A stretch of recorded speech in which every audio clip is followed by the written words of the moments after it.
بسم الله الرحمن الرحيم السلام عليكم ورحمة الله وبركاته دمانتي waxaa ku soo dhawaataan Dhambaal TV oo alaabo uga barateen warbixinaha war degdega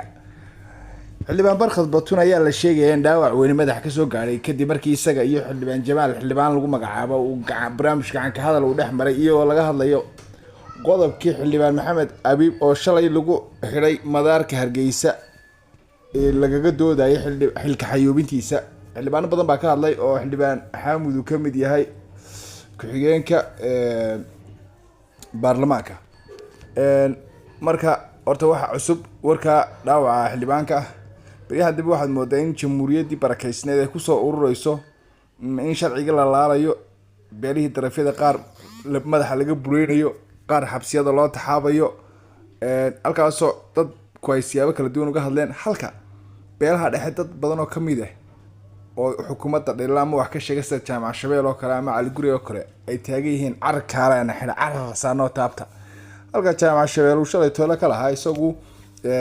aniga miskiinkan Samaroon bay moodaysan yaa taaban kara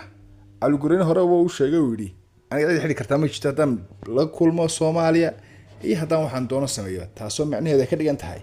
dawladdu inay ka adag tahay beelaha darafyada ama ay xabsiga u taxaabi karto ama iyaga ay la xisaabtami karto waayahay halkaan ka soo gudubno warka Soomaaliland marka inta ku dhaafno xasan sheekh ayaa isagana godkiisa beeyo galan xildhibaano aanu filanahayn oo jooga golihiisa dhexdiisa fadhiya ayaa waxay la taagan yihiin anagu waxaan nahay Ethiopian waxaanu taageersanay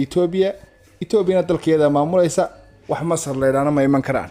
warka ay warku xigeenteenu isugu iman doono waa Dhambaal TV idin la daawadayaal assalaamu calaykum waraxmatullaahi wabarakaatuh